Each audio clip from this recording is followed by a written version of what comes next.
వాళ్ళు కట్నీళ్ళు పెట్టెపోయోలే 2400 మెగావాట్ల కరెంటు మన తెలంగాణలోనే పెట్టి మనకు సప్లై చేస్తామంటే ఎందుకు వద్దన్నావు? అయినా వాళ్ళు చెప్పిన ధర ఎంత?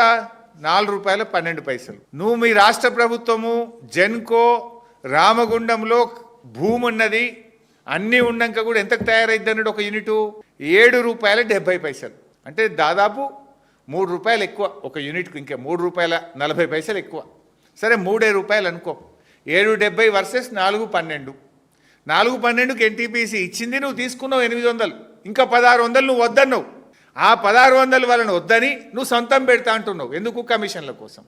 సొంతం పెడితే ఎంతకు తయారవుతుంది కరెంటు? ₹7.70 తయారవుతుంది. అంటే ఒక యూనిట్ మీద ₹3 అదనంగా విద్యుత్ ఉత్పత్తికి ఖర్చు అవుతుంది మీరు పెడితే.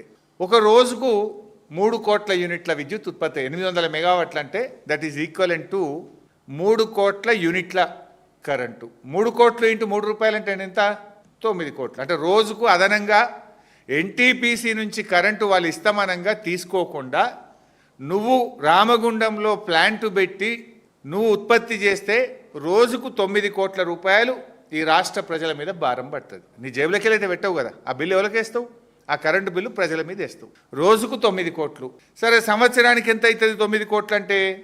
రోజుకు 9 కోట్ల చొప్పున సంవత్సరానికి 3,285 కోట్లు ఖర్చు అవుతుంది. ఏ పవర్ ప్లాంట్ అయినా అగ్రిమెంటు 25 ఏళ్ళు, 25 ఇయర్స్కి ఉంటుంది. అంటే 25 ఏళ్లకు సంవత్సరానికి 3,285 కోట్ల చొప్పున లెక్క పెడితే 82,000 కోట్ల అదనం భారం ఈ రాష్ట్ర ప్రజల మీద పడబోతుంది.